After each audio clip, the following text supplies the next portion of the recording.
Hello and welcome everyone to Deep Dives with New Perspectives. I'm Michael Bartlett. Hi, Mary Lynn LeBlanc. Hi, Michael. Hi, Marilyn. How are you today? I'm fine. Boy, that screen just kind of went dark for a moment, and I thought, what's happening? But yes, what's happening is we have something to celebrate today. Michael's new book is available, and we're going to talk about it. We have there the astrological mavericks. Do you have what it takes to change the world? I guess by that title, I mean, if I didn't know about the first book, Astrological Mavericks, that you did, I would say, okay, we're going to deal with some Uranian types, perhaps, which is one of the topics today as well. But actually, you're talking about planets that on the angles that show up. What do we mean by the angles, Michael? Well, what we mean are, you look at the normal birth chart or normal astrological chart, and we see the 12 slices, and then we go around and we have the ascendant, which is right there, usually somewhere around 9 o'clock on most people's charts. Then we have what's called the IC or the Imamcelli.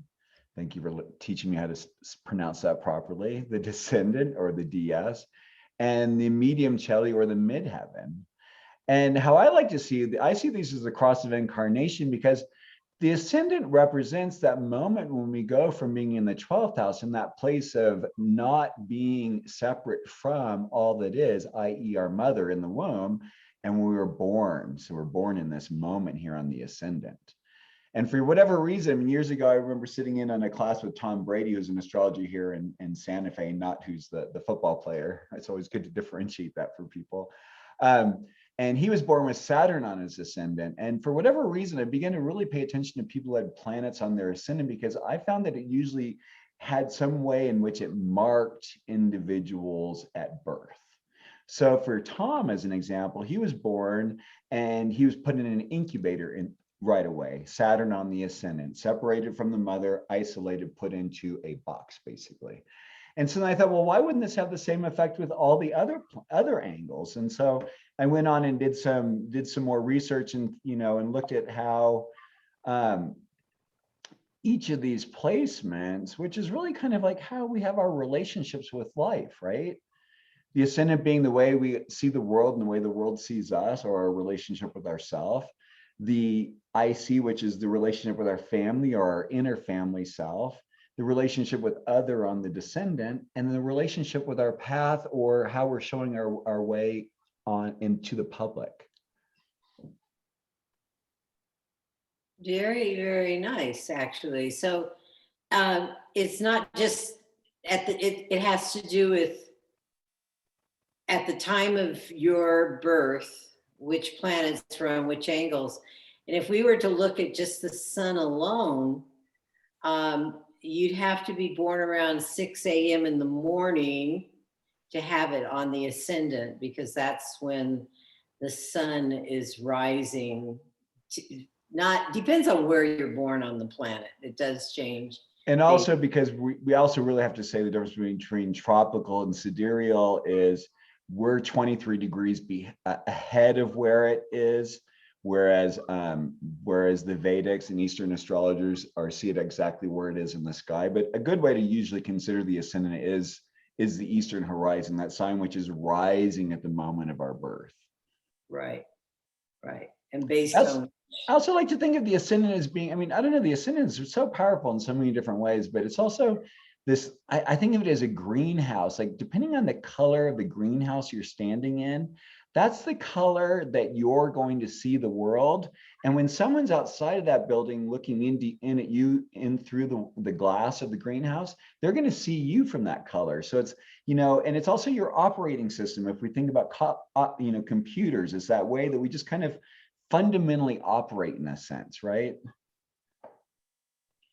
Right. Yes. In some ways, yes. Now, when you're looking at this, and there's another very well-known astrologer among astrologers, a Frenchman, Francois Gauguin, who did. Michel Gauguin. His wife's name was Oh, yeah, Francoise. that's right. That was good though. I like that.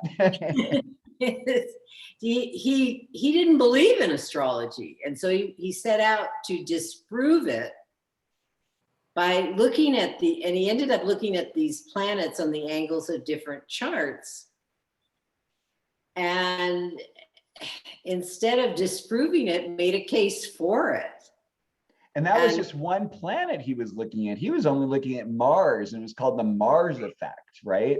So, and what they found is that when Mars is found within what we call these cadent houses, or these initiatory houses, first 4, 7, and 10, that it happens to have some sort of a correspondence with the ways in which these things show up. His analysis went through something like, I think, 150,000 birth records from who's who in Europe. And, he found that when people had Mars in these certain placements, they tended to be high performance athletes, or doing other certain things that were really very Martian. So taking that idea, I'm so glad you brought him up, and it's so great because he's actually an example I'm going to show in a second here. So he was like kind of like the second part that clicked in my head with this whole idea about this. And so it's very interesting. So it's almost like when these people have planets for the orbs, and by the way, when I did the book, I only used planets within the same sign as the ascendant. So someone had a planet, say at 28, 29 degrees of Pisces, but they had an Aries rising. I didn't look those up. It took me long enough to do the research that I did as it is. I would have to say, from everything that I've noticed, from the few anecdotal pieces of information that other astrologers have spoken on this topic, because for whatever reason, no one really pays attention to this part of astrology. It's very interesting. We talk about the ascendant and the ascendant and the midheaven a lot. Sometimes the descendant. We rarely talk about the IC, but it's like this. It's this way in which it's almost like this three-dimensional key in which we are able to interact with life in the world. And through understanding how that is, when those angles have planets on top of them, there's this supersized energy.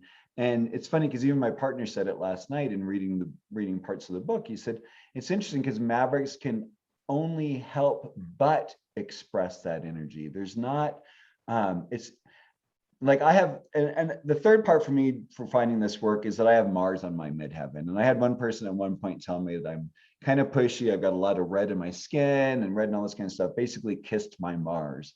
So this was another element where I just kind of came in. I thought, okay. So throughout the book, I went through and I went onto SolarFire, which has 10,000 birth records. And I just simply did searches by each planet on each angle in each sign.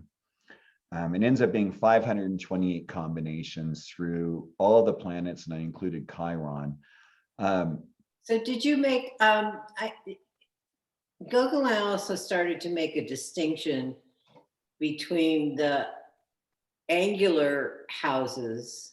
Like if we look at the ascendant area in the natural zodiac, Aries is the first house, but Pisces is the 12th house.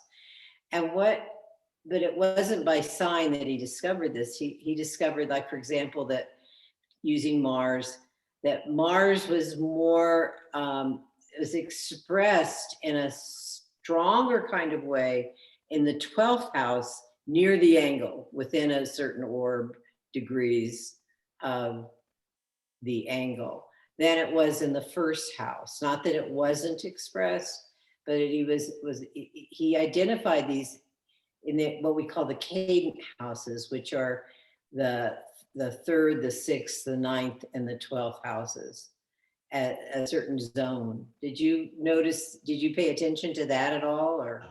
Well, what I like about what you're saying, and you brought up two really important points, and that the first point, that point when you just said, what I like about that is, in theory, then that's an applying planet. That'd be a planet applying to the angle in a sense, even though the angle is going to be moving a different way. But how we see it in the chart is more of an applying, which does imply more of a pressure.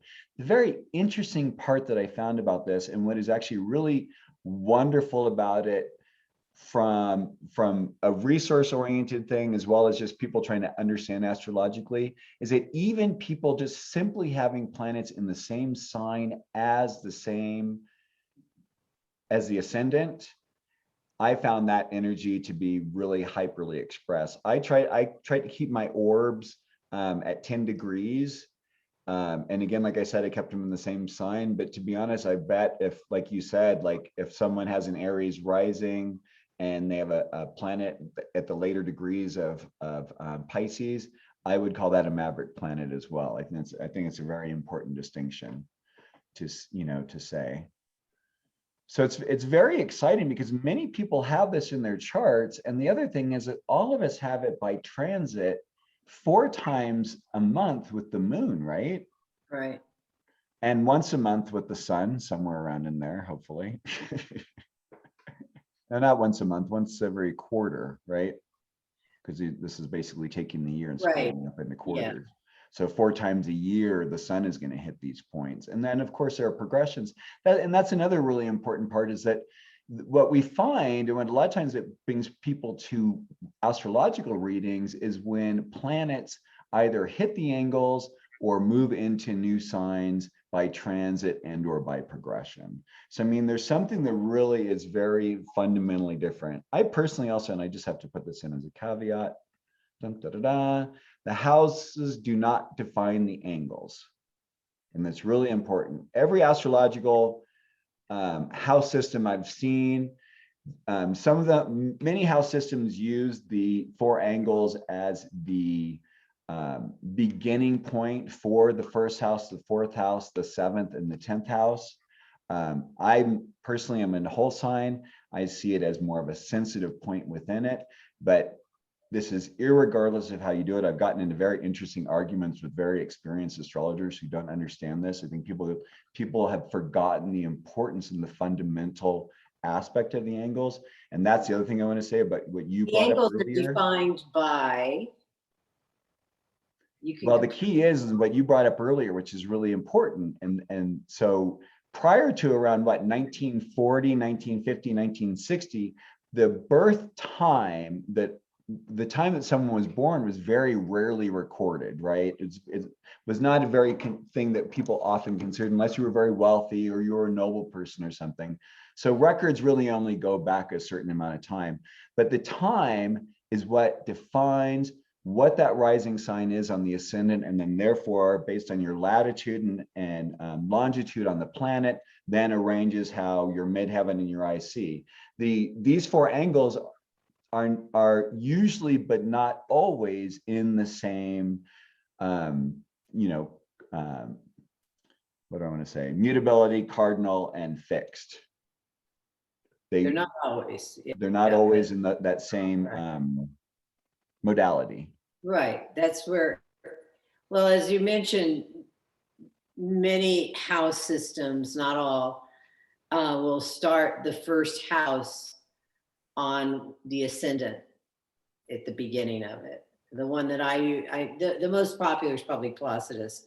I use Coke, which is probably comes in second to it.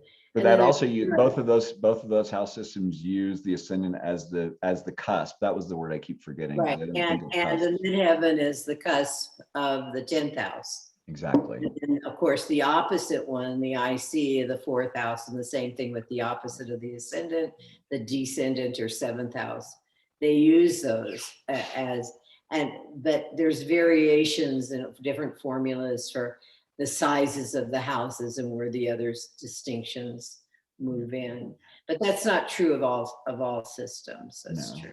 I did it. I have 2 examples. Well, actually, a few examples I wanted to share, just because I just in the process, I have to say that. So, well, what I did is I went through and I just simply listed planet through each sign, ascendant, IC, descendant, midheaven. And then what I did is I went through and I pulled up, I did an if-then statement within Solar Fire has a really great research tool, was able to pull up all these people and then just simply put in people's names and then went through, because my theory was that they should be so easily expressing this planet that everyone would know them for that. And they'd be someone who would help us understand. Mavericks are those individuals who kind of like help us see new ways of interacting with the planet, new ways of being, new ways of, you know, these 4 angles are about interactions, right? Our relationships with basically everything that we experience in life. So these planets just super hyperly show them. So I'm going to show a couple of examples because they're just so funny. This one I just almost fell out of my chair. You're from where he was born, where he's from. This gentleman was known for a song called do do do do do do do do. Can't touch this. And you know why you can't touch this? Sun in Aries on the midheaven. And what is his name? MC Hammer. Do you think his mom knew that he was born with Mars on the midheaven in Aries? I mean, if that's a hammer, right? MC Hammer. Oh gosh, priceless. And then this one is just like this is one of my classic ones. The other thing that I think is that I saw over and over again was a certain level of brilliance. And I'm getting goose pimples as I say that. But the brilliance isn't necessarily always expressed in the most healthy and happy ways. I don't know who that is. So that's what I'm going to show in a second. So here are 2 individuals, and it's going to show a third afterwards who also has this placement, who we spoke of earlier, and it's very interesting. So this individual on the right is Richard Carpenter of the musical duo from the 60s, the Carpenters. Right. And on the left is Ted Bundy. Huh. So the And songs that Richard Carpenter wrote were called, and because he was a songwriter as well as a singer and he performed, but I Won't Last a Day, Without You, Hurting Each Other, and Yesterday Once More. Just depends on how you look at it and read it, right? And this is Sun. Hold on one second. Hold on. So, and then where's Ted Bundy? One of his quotes is, "I'm the most cold-hearted son of a bitch you'll ever meet. We serial killers are your sons. We are your husbands. We are everywhere. And there will be more of your children dead tomorrow. I don't think anybody doubts whether I've done some bad things. The question is what, of course, and how, and even most importantly, why." Here you go. Both have IC stelliums in Scorpio. Ted Bundy, Mercury and Venus retrograde. So there's that, and I still get these in the bumps, you know, and Jupiter though. So there's the self-aggrandized ego and intensity, and then the flipped understanding of the feminine because it's retrograde, right? And then Mercury retrograde. So he was a manipulator of incredible ability. I mean, when he was such a charmer. And then here you have Richard Carpenter, who has Mercury and Venus both going direct with Mars and Jupiter. Very fascinating. And then Michel Gauguin also has this placement. He has Mercury down there, but he also has Jupiter up at Taurus opposing it on his midheaven. And his wife, Francoise, said he was a bit of a medieval tyrant. Jupiter, midheaven, Taurus, right? My way. And Mercury in Scorpio is going to definitely, if you don't give it what it wants, it's going to be shooting you, zinging you all the time, right? So it's very fascinating how these things just keep showing up and how we know these characters. They show the ones after, oh, and then it's 2 more examples of Jupiter and Scorpio on the IC is Sir Elton John and O.J. Simpson. Well, O.J. Simpson, we know, got away with murder, literally. I mean, Jupiter and Scorpio on the IC, right?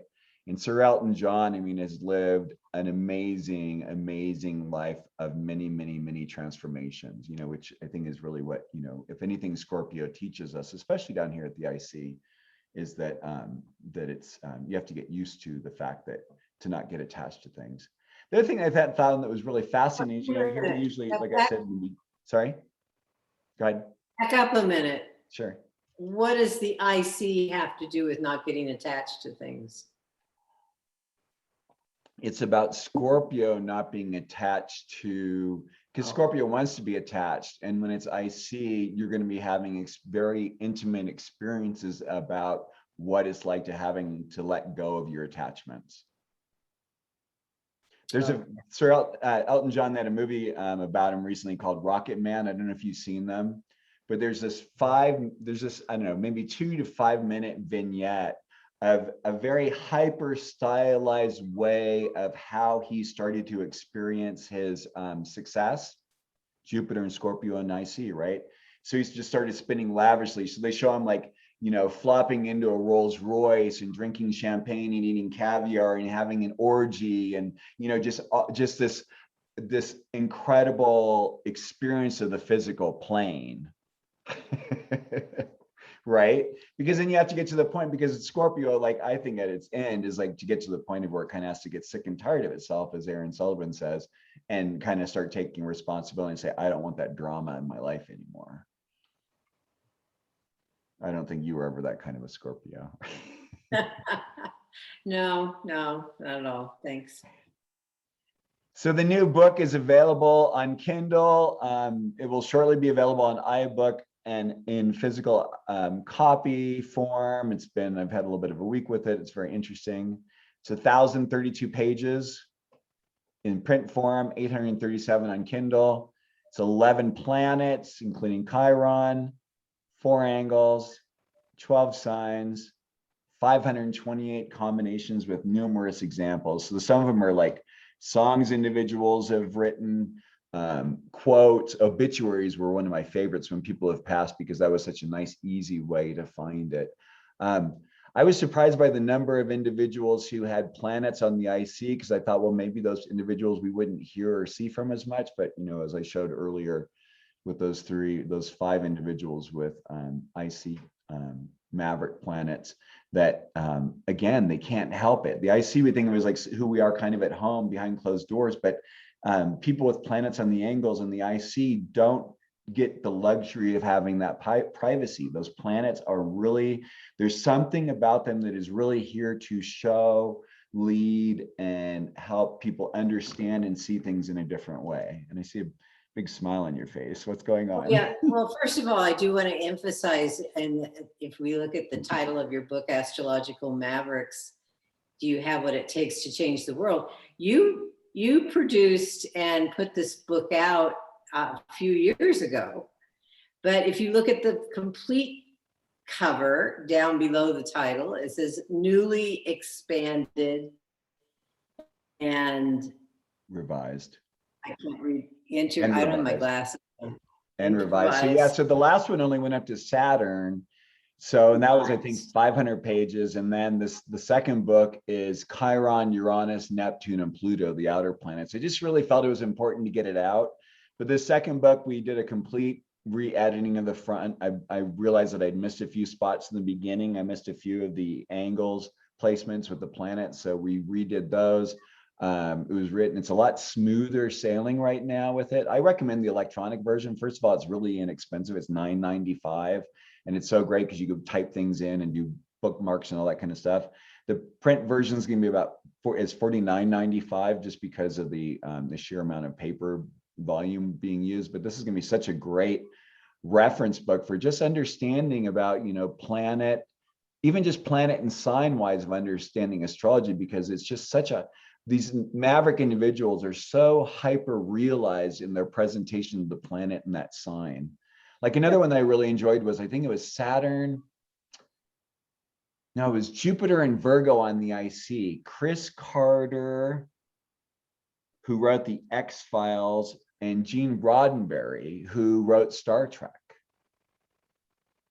Deep inner worlds, right? And the ability to, you know, if you think of Earth as almost like husbandry or worlds or something like that, there was just this way of like, they're able to go into these other placements. Just, I mean, I think just like we saw with the other IC individuals, there's this depth. And with Michel Gauguin, with that Mercury down in his IC, that gave him an intense ability to do the research, right? He saw this thing, he's like, I don't believe in astrology. I'm gonna disprove it with it. And then he did this very, very meticulous way that we're still referencing. Was this going on 70 years, right? I think he wrote the book in the 50s. It was around the middle of the 20th century. I don't recall exactly. Yeah. But one of the reasons I was smiling as well, though, it has to do with any planets on the angles and how you're exhibiting this with your Mars right now, just kind of like going, doing. But the angle that it's on is the midheaven, which is the public image. And that people see this Martian energy with you, always on the go, whether it's talking fast, doing fast. I mean, you get an incredible amount of done, and I'm going like, well, I have a planet on an angle too. But it's the ascendant, and it's a different sign than my ascendant. And so that's one of the ones you didn't look at these combinations, but it's Neptune. And so people have images of me, how I appear. That's true. That always kind of surprised me, because they're being able to see something, because my Neptune's in the 12th house, as is yours, but mine's on an angle, where they're able to see something that I'm presenting that I'm not even aware of. And we need to clarify that that's because you have been a radio personality for so long, right? So it's that, and your voice, I have to admit, I mean, I envisioned something entirely different too. Your voice and your presence are very different. Well, yes. And I could go into unwanted phone calls that I learned to deal with in a very nice way, which was, I hope you're enjoying yourself, and hang up. So, well, I mean, to be honest, I mean, I see also the 12th house as being, and we've talked about this before, the house of projection, right? So it's not just, well, we project onto others, but others project onto us. I mean, I've had very intense times where I've been like at dinner and had people literally stare me down. I mean, mine's in Scorpio, stare me down from across the room, where I've had to like look them dead in the eye and tell them to stop. I'm a little bit fortunate because my moon is in Scorpio, as you know, as this show's, aptly named before the two of us, but it sextiles my Mars on my midheaven. So my Scorpio moon definitely has a sting to it. And going back to what you said earlier, people see me as being this, kind of fiery individual. I have no fire in my chart. I have no planets in fire. I have a Sag rising, South Node in Sagittarius, but that Mars, I think and I think that alone to me shows the power of these placements on the angle. Because how else can one? You should not underestimate your rising sign, though. No, and I'm not. But I'm saying don't. So, because what this leads into in a way is like, what is a ruling planet in a chart? So many people would say that the ruling planet is the ruler of the sign of your ascendant. But I actually think that when you have a planet on an angle, especially when it's like dead on, like, partile within like 30 minutes or within even a degree, that planet is going to be ruling your life until you start to make a relationship with it. I mean, look at even what you said, even with your Neptune. It's like we have to make a relationship with that. Otherwise, we're a puppet. In the book, I say that we're billboards for that sign. Mm. So you being Neptune, even though it's a different sign above your ascendant in the 12th house, it's an example of it. It's, is of how powerful these placements can be, is that, you carry, you are a radio personality. Your voice carries something that individuals are able to go wherever they feel that they need to. And the wonderful wisdom, what I love about that placement for you is your spiritual depth awareness and astrological wisdom and knowledge, and how those two weave together. And it's just presented in this wonderful, watery way to the masses that they can accept in whatever way or shape or form and whenever they want, thanks to podcasts. Well, Michael, this is an amazing feat that you've been able, and to me, it speaks volumes of your Mars in terms of going out there, doing something, sitting down. It's And you know, the truth is, I never feel, I mean, it's sad because when I'm I'm giving tired talks, just thinking about it. well, it's funny when I give talks on it, you know, people go like, oh, well, what about, you know, the nodes on the angles? What about this on the angles? And I was like, oh my gosh, you know, believe me, it's not that I haven't thought about it. It's like, there just isn't, there's not enough time in the day. I mean, I wish, I also have Mercury trining Uranus. So, I mean, that is also gives me, you know, this speed and this facility, but Well, people, I feel weighted and timed down by how long it takes me to get things done. So thank you for that reflection. I hear that. right. Well, yeah, it takes an awful lot of energy to produce a book, period. And money. Well, that, yes. How can people find you, Mary Lynn? Oh, well, you're showing a picture of my homepage, moonwiseastrology.com. And it's written there on the sides. And there's a connection in there. It says about me and contact. And right there, you can even find my phone number and give me a call. Love to hear from you. How about you, Michael? People can find me at Core Michael, CORE Michael.com. Thanks, Mary Lynn. Thanks for letting me share my birthing of it. The one last little thing I have to say is that the electronic version ended up, when I was able to upload it onto Kindle, I've had a little bit of issues, and actually I still don't even have the paper version uploaded because of some changes with the publisher that went on. But when I was trying to see what was going on, I realized, like, you know, as a good thing, I went on to my solar fire and checked out what the time was. And at that moment, the ascendant was right on my Mars, right on my midheaven. So there are no mistakes. It's very fascinating. All right. Well, have a great week, all you out there. Talk to you later. Thank you so much, everyone. Have a wonderful day. Take care. Bye-bye.